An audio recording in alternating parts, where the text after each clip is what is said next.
아멘. 감사합니다. 뭐가 감사하냐면 지금 전쟁 속이잖아요. 이 전쟁 통해서도 부활절을 드릴 수 있는 그것이 참 감사인 것 같아요. 여러분에게 축복하고 싶은 것은 뭐냐면 오늘이 잔칫날이거든요. 표정이 그러면 안 돼요. 잔칫날이라고요. 저는 이 부활절이 예수님을 믿는 사람들이 가장 기다려야 하는 잔칫날이 바로 부활절이 아닌가. 그렇죠? 그리고 기념일이 있잖아요. 여러분은 어떤 기념일이 기다려지세요? 저는 이 부활절이 어떤 기념일보다도 기다려지시는 그런 복된 날이 되길 소망합니다. 사실 매 주일이 부활절이거든요. 부활주일이에요. 매일 주일이. 예수님이 부활하셨으니까 그 감격과 감사 안에서 오늘 예배하실 수 있길 소망합니다. 기독교를요, 무슨 종교라고 하냐면 빈 무덤의 종교라고 해요. 무슨 종교예요? 빈 무덤의 종교. 그리고 부활의 종교라고 합니다. 세상에 보면 어떤 모든 나라를 세우거나 어떤 학교, 기업을 세워도 마찬가지입니다. 그 집단을 처음으로 창시한 사람, 그 설립한 사람은요, 무언가 만들어줘요. 달라요. 큰 단체 어떤 운동을 해도 마찬가지고, 뭘 만드냐면 그 사람의 생애와 업적을 기념할 만한 큰 무덤을 만들어 주잖아요. 이 땅에 많은 왕들을 보세요. 무덤이 화려하잖아요. 경주에 가면 깜짝 놀라죠. 산인 줄 알았더니 그게 뭐예요? 무덤이잖아요. 대단하지 않아요? 그런데 우리 옛날에도 그렇잖아요. 선조들 묘자리를 잘해야지, 그죠? 조상의 묘를 잘 모셔야지 뭐예요? 화가 당하지 않고 복을 받는다고 그래서 얼마나 그 묘자리를 신경 써요. 근데 예수님은요, 우리 그리스도교, 기독교의 창시자잖아요. 예수님 무덤이 있어요, 없어요? 예수님 무덤이 없어. 세상은 그렇게 큰 무덤들이 다 있는데 설립한 창시했던 모든, 근데 예수님은 무덤이 없습니다. 그리고 예수님의 시체를 발견했다는 사람의 증언도 없어요. 왜 그래요? 이유는 하나죠. 예수님께서 십자가에서 죽으시고 그 모든 죄와 사망의 권세를 물리치고 3일 만에 부활하셨기 때문인 줄 믿습니다. 여러분, 물어보고 싶어요. 예수님 정말 부활했어요? 진짜예요? 여러분, 예수님께서 부활하셨는데 우리 믿는 사람은요, 부활 신앙이 없잖아요. 기독교의 부활 신앙은요, 심장이에요, 심장. 부활 신앙이 없다면 여러분, 심장이 멈추면 어떻게 된 거예요? 산 거예요, 죽은 거예요? 죽은 거잖아요. 심정지잖아요. 그건 사망인 거잖아요. 그럼 부활 신앙이 우리 안에 없으면, 예수님을 믿는데 그 안에 부활 신앙이 없어? 그러면 이건 살아있어도 살아있는 것이 아니고 믿는 것도 믿는 것이 아니라는 거예요. 예수님께서 뭐라고 말씀하셨어요? 요한복음 11장 25절 26절에 나는 부활이요 생명이니 나를 믿는 자는 죽어도 어떻게 하고 살겠고 살아서 믿는 자는 영원히 죽지 아니하리다 말씀하신 줄 믿습니다. 오늘 그 부활의 신앙으로 살아가셨으면 좋겠습니다. 사도 바울도요, 만약에 예수님이 부활하지 않았다면 우리의 선포도 다 헛되고 우리의 믿음도 다 헛되고 예수님이 부활하지 않으면 우리는 죄 가운데 있을 수밖에 없다 말씀하셨거든요. 그리고 예수님이 부활하지 않았다면, 우리도 부활하지 않는다면 이 세상에 가장 불쌍한 사람들은 누구예요? 예수님 믿는 사람들. 그러나 분명하게 예수님은 부활하셨습니다. 여러분, 예수님을 부활을 증명할 수 있는 여러 가지가 있거든요. 한 가지 말씀드리면, 아까 말씀드렸지만 예수님은 뭐가 없어요? 시체가 없어요. 예수님이 죽었다면 분명히 시체가 있어야 되잖아요. 근데 그 시신이 없습니다. 사라졌습니다. 성금요일 날 예수님께서 십자가에서 죽으시고, 엊그제 금요일이에요. 죽으시고 처형당하셨죠. 그때 아리마대 요셉이라는 사람이 빌라도 총독에게 와요. 정중하게 요청해요. 뭐 달라고? 예수님의 시체 달라고 줍니다.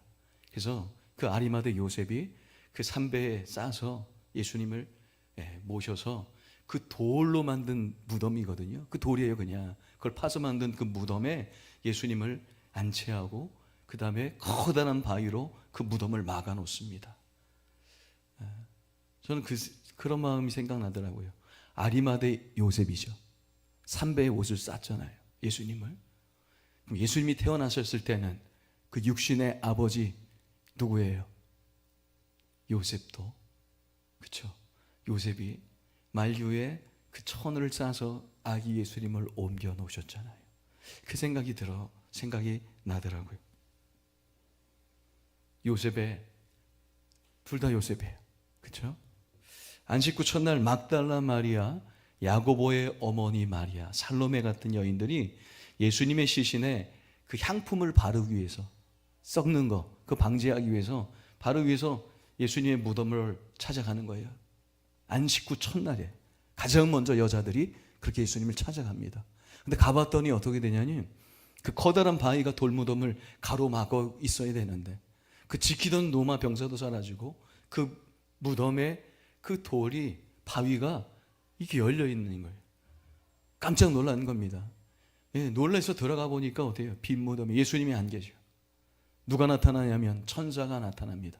복음서마다 조금씩 다르지만 천사가 나타나서 예수님 여기 없어, 살아나셨어. 그러면서 뭐라고 해요? 예수님께서 먼저 갈릴리에서 기다리고 계시니 너 예수님의 제자들에게 가서 전해 라고 이야기하고 있습니다. 빈 무덤에 들어갔을 때 다른 복음서에는 예수님이 옆에 계셨는데도 예수님인 줄 몰라요. 누군 줄 아냐면 그 동산을 지키는 동산지기로 알고 있는 거죠. 자, 예수님의 시신이 사라졌다는 그 두 가지 가능성이 있는데, 첫 번째는 뭐냐면 예수님을 적대했던 그 종교 지도자들, 로마의 당국에 있는 사람들이 예수님의 시신을 몰래 훔쳐서 가져갔다라는 증언을 할 수 있거든요. 그렇죠? 가능성이 있죠. 근데 이 가능성은 제로입니다. 왜 제로냐 하면 예수님이 십자가에 죽으신 다음에 사람들이, 예수님을 믿는 사람들이 부활했다는 소식으로 막 소동이 일어나거든요. 그러면 만약 그 종교 지도자들과 로마 사람들이, 당국이 그 예수님 시신을 가져갔다면 그 소동을 잠재울 수 있는 방법은 뭐예요? 야, 예수님 부활하지 않았어 하면서 가지고 있었던 예수님의 시체를 드러내면 그것이 감쪽같이 해결이 되잖아요. 근데 그들이 예수님의 시신을 내어놓지를 못합니다. 두 번째는 뭐냐면 예수님의 제자들이 예수님의 시신을 가져갔다, 감췄다. 그러면서 뭐라고 하는 거예요? 예수님은 부활했다고 그렇게 얘기하는 거. 그럴 수도 있잖아요. 근데 이것도 가능성이 없는 게 뭐냐면 예수님 부활했다고 자기들이 시신을 감췄다가 하는 거는 거짓말이잖아요. 그 거짓 증언을 하면서까지도 그 다음에 이 제자들이 어떻게 했냐면 순교했거든요. 죽었거든요. 그러니까 예수님의 시신을 숨겨놓고 예수님이 부활했다고 거짓 증언, 거짓말 하면서까지 자신들이 죽었다? 이건 너무나 비합리적인 이야기가 돼서 이것 역시 가능성이 없는 겁니다. 그러면 예수님의 시신은 결국 어떻게 됐어요? 사라진 거죠. 아무도 예수님의 시신을 훔쳐간 사람, 가져간 사람이 없는 겁니다. 그럼 답은 하나죠. 예수님은 부활하신 줄 믿습니다. 부활하셨어요. 확실히 부활하신 겁니다. 예수님의 부활을 주장할 수 있는 또 하나는요, 예수님을 다시 살아난 것을 본 사람이요, 너무나도 많은 거예요. 여러분, 한 사람을 속일 수 있는 일은 가능해요, 오랫동안. 그렇죠? 근데 많은 사람을 오랫동안 속일 수는 없는 법입니다. 예수님께서 부활하신 후에 많은 사람들이 봤거든요. 한 번에는 500명이 넘는 사람들 앞에 예수님이 드러나기도 하고, 부활하신 주님이. 그리고 부활하시고 주님께서 이 땅에 며칠을 있으셨냐면 하루 이틀 있으신 게 아니죠. 40일 동안 있으면서 많은 사람을 만났거든요. 그 만난 사람들에게 물어봐도 그들이 다른 얘기를 하고 있지 않은 것. 만약에 한두 사람이 이야기했다면 신빙성이 떨어지겠지만 그 많은 사람들이 부활하신 주님을 보았다고 증언하는 것 역시 예수님이 부활하셨다는 증거가 될 수 있는 거죠. 마지막으로요, 역설적이게도 뭐냐면 예수님이 부활을 하신 것을 누가 먼저 봤어요? 남자예요, 여자예요? 여자. 그 당시 여자는요, 죄송하지만 인구를 세어도 거기에 포함이 안 돼요. 법정으로 아무리 그들이 증언을 해도 법적으로 그 증언은요, 무효입니다. 그래서 고린도전서 15장인가요? 12장인가? 거기에 보면 사도 바울이 부활하신 주님을 만난 사람들 이렇게 순서하고 이렇게 나열하고 있거든요. 근데 거기에 보면요, 베드로를 처음 부활하신 주님을 만났다고 해요. 여자들이 보았다는 얘기는 빼요.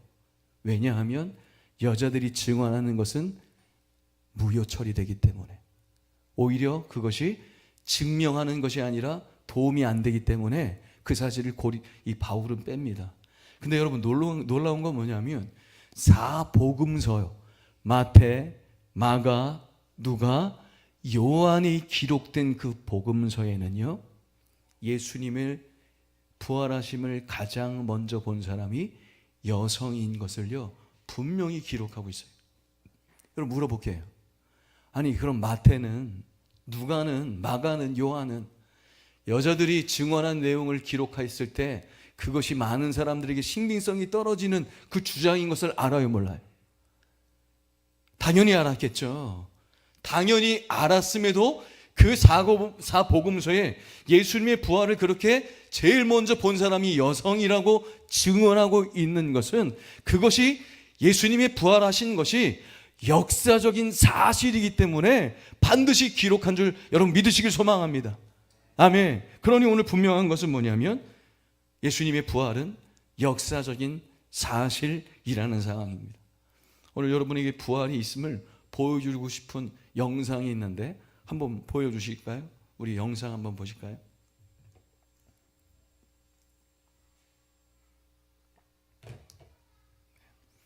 저게 나뭇잎 개구리라는 개구리거든요. 보면 눈이 얼어 있죠. 얼어 있어요. 다른 개구리들은 겨울잠을 자잖아요. 근데 저 나뭇잎 개구리는요, 동면이 아니라 겨울잠을 자는 것이 아니라 심장까지 다 얼어버려요.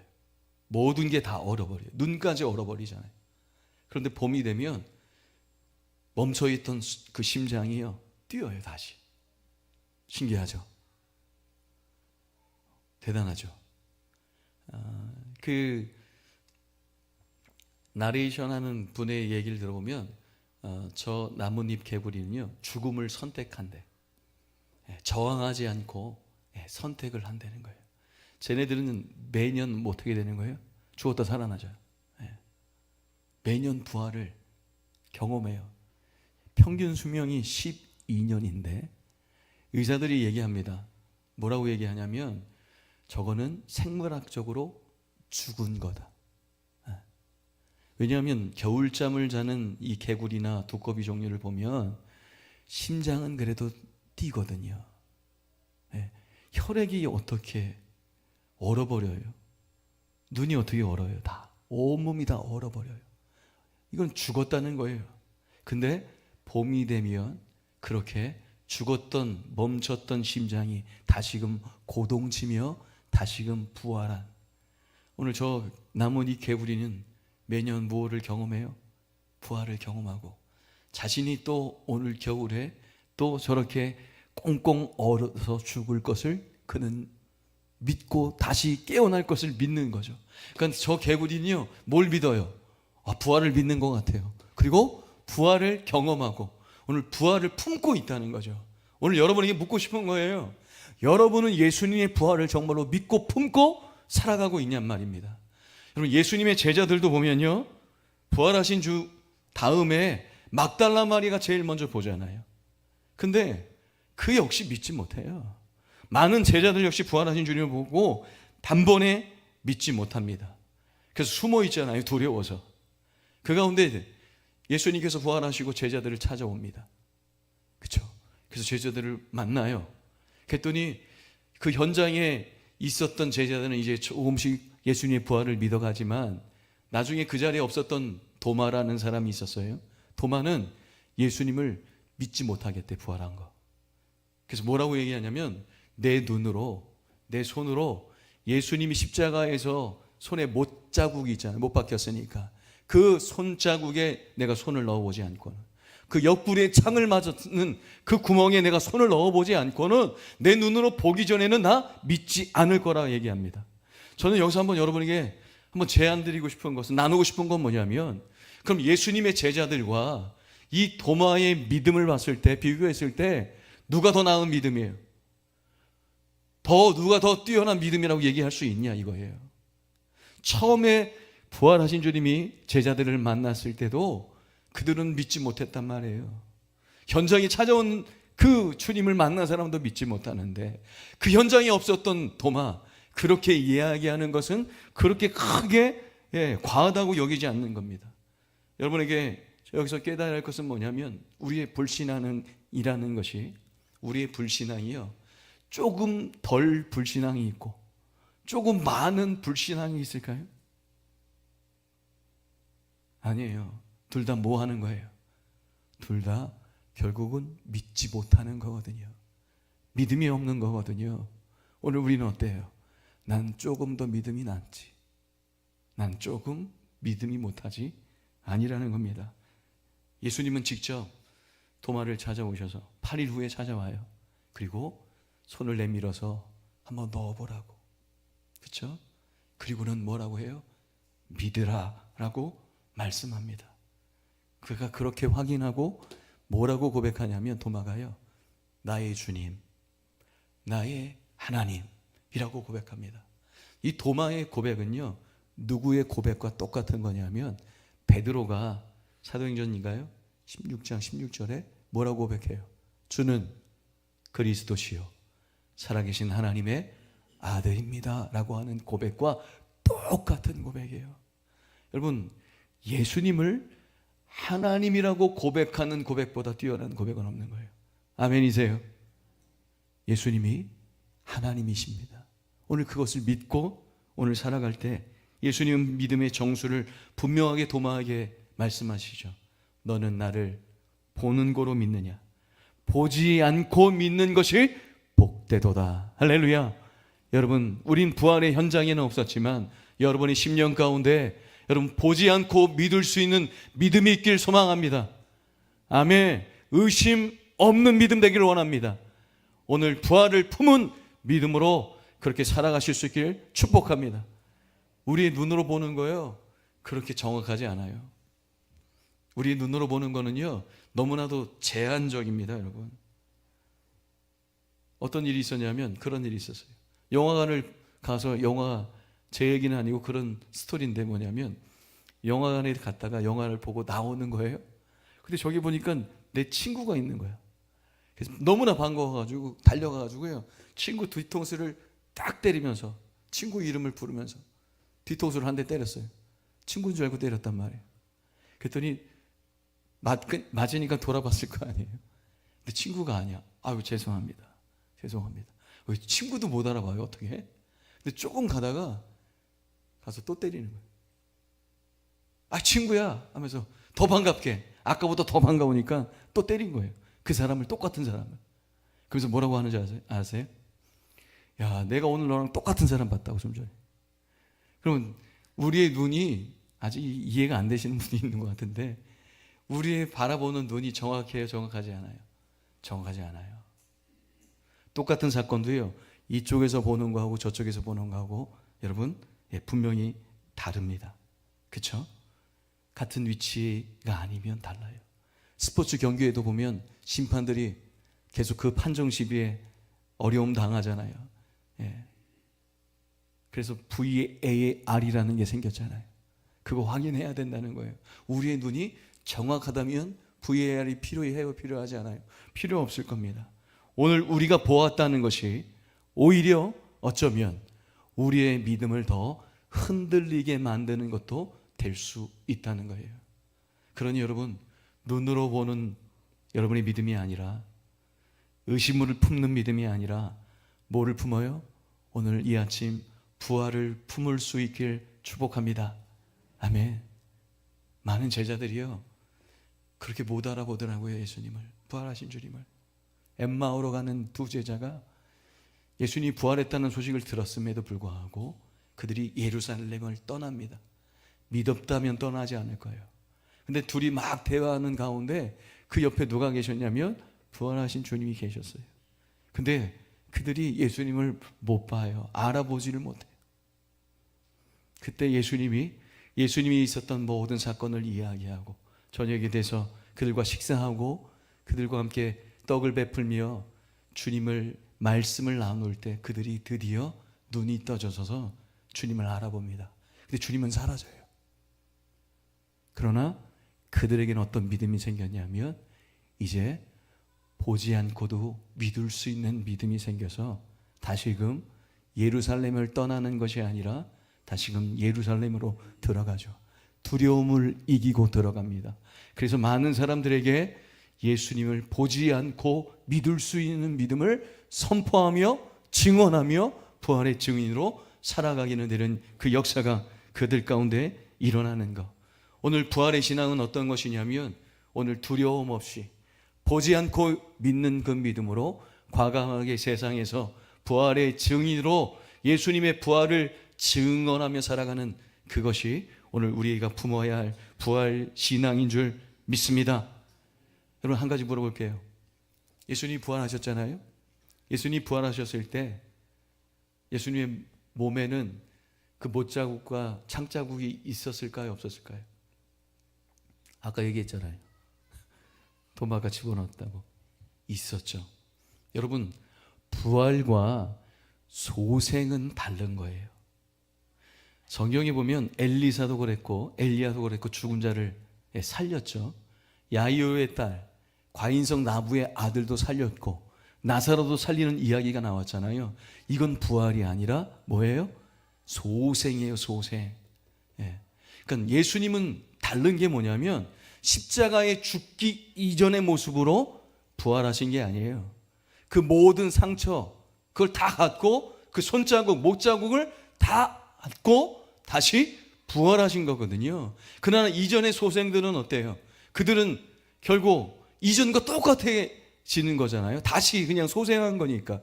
그래서 그들은요 죽어요 살아요? 또 죽어요. 다시 살았지만 죽는단 말이에요. 근데 예수님의 부활은 소생이 아니라 부활이죠. 예수님 부활하신 다음에 완전히 새로운 몸이 되십니다. 3차원의 세계가 아니라 시간과 공간을 초월하십니다. 그 증거가 뭐예요? 두려움 가운데 제자들이 모여 있었을 때, 문 잠고 있었을 때 주님이 들어오시잖아요. 어떻게 그래요? 문 열어주신 사람도 없었어요. 근데 오셔서 뭐라고 하세요? 너희들에게 평강이 있을지어다. 시간과 공간을 초월하시는 그 새로운 몸을 입으시고 또 어때요?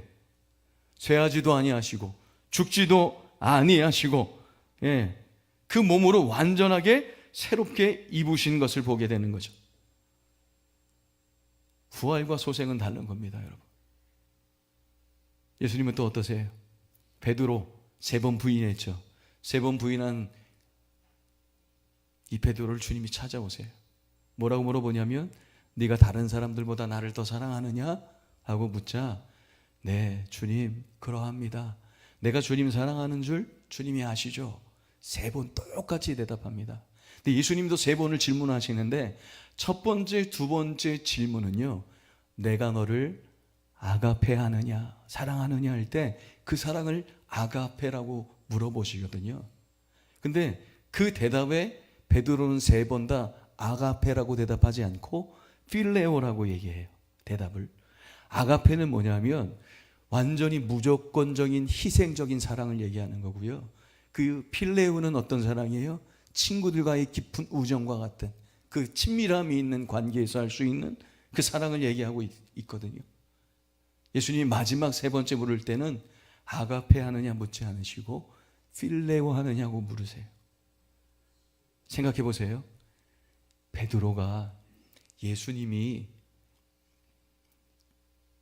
예수님한테 베드로가 그렇게 고백했잖아요. 다른 사람은 다 예수님 버려도 누구는 안 버려요? 나는 안 버릴 거예요. 다른 사람들이 다 예수님 부인해도 나는 안 부인할 거라고 자기 확신에 가득한 사람이었거든요. 근데 부활하신 주님을 만난 후에는 자기 확신으로 얘기하지 않아요. 주님이 아시죠? 내가 주님 사랑하는 줄 주님이 아시죠? 라고 그렇게 자기 주장, 자기 확신을 얘기하지 않아요. 이제 내가 주님을 사랑하는 것도, 내가 주님 나라를 위해서 살아가는 그 모든 것도 누구의 허락이 없으면, 나의 믿음조차도 누구의 허락이 없으면, 우리 부활하신 주님의 하나님의 허락이 없으면 오늘 우리는 아무것도 아닌 것을 고백하는 그 베드로의 고백이 분명한 건 뭐냐면, 부활하신 주님을 만난 후에 그가 완전히 깨닫게 되는 거죠. 나와 누구는 완전히 다르구나, 부활하신 주님과는 완전히 다르구나 라고 고백할 수밖에 없는 것. 의심 많았던 그에게 예수님은 아가페가 아니라 필레오로 물으시면서 그의 상처를 3번이나 부인했던 그의 고백을 주님께서는 용서해 주시고 치유하고 계신다는 것을 오늘 믿고, 오늘 부활을 품고 끝까지 승리하시는 우리 복된 역사가 일어나길 소망합니다. 그 부활하신 주님 앞에 오늘 우리가 어떻게 서야 될까?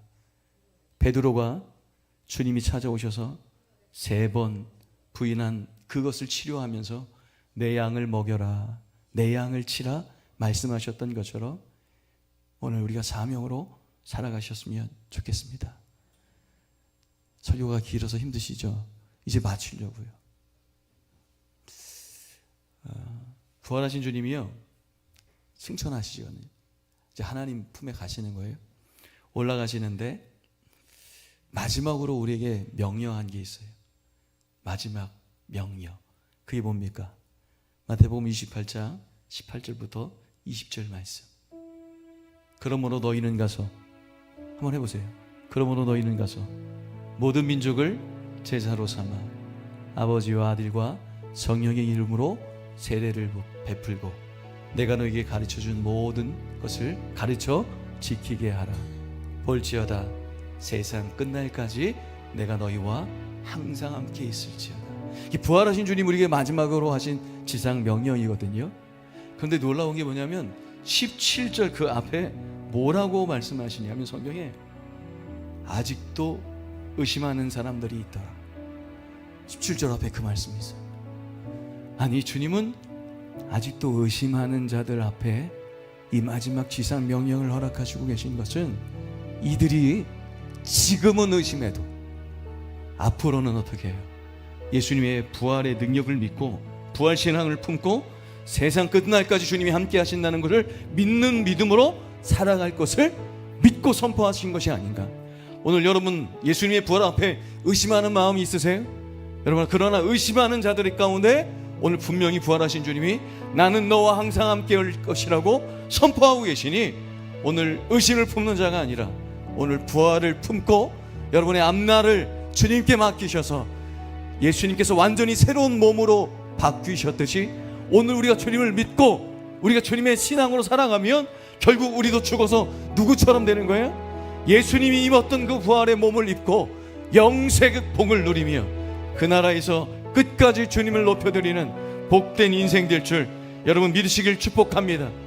분명히 먼저 갈릴리에 가서 기다리고 하셨던 그 주님이 여러분의 인생 가운데 먼저 가셔서 반드시 여러분의 인생 가운데 동행하여 주실 줄 오늘 믿고 승리하는 저와 여러분 되길 주의 이름으로 축원드립니다. 아멘. 우리 모두 일어나셔서 우리 결단하며 찬송합시다.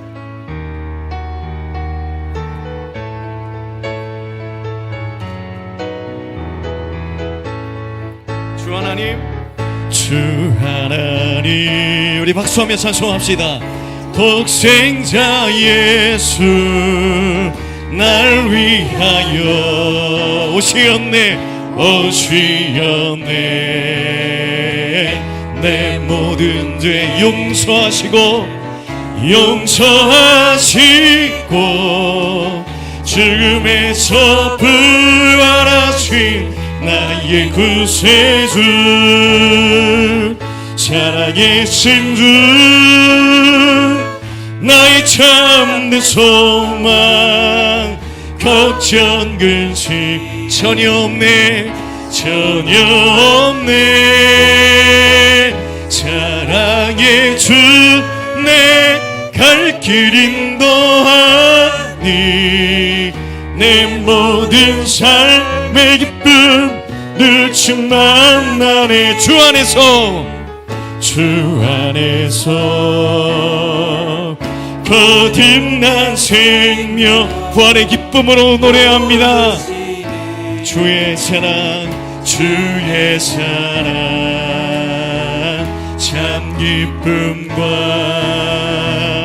확신 가지고 예수님의 도우심을 3절입니다. 그 언젠가 주 뵐 때까지 주를 위해 싸우리라. 승리의 길 멀고 험해도 주님께서 나의 앞길 지켜주시리. 살아계신 주 나의 참된 소망 걱정 근심 전혀 없네. 사랑의 주 내 갈 길 인도하니 내 모든 삶의 기쁨 늘 충만하네. 내 모든 삶의 기쁨 늘 충만하네. 내 모든 삶의 기쁨 늘 충만하네. 이제는 만물의 주 되시며 부활의 기쁨을 허락해 주신 우리 구주 예수 그리스도의 뜨거운 사랑하심과 오늘 하나밖에 없는 아들을 우리 가운데 십자가에 죽기까지 사랑하신 하나님의 크신 은혜와 오늘 부활의 기쁨과 부활의 능력으로 살게 하시는 성령님의 감화감동 역사 내재 충만하심이 오늘 부활의 백성들 머리 위에 또한 그 가정과 직장과 사업장 위에 이제부터 영원토록 함께 하시기를 간절히 축원하옵나이다. 아멘.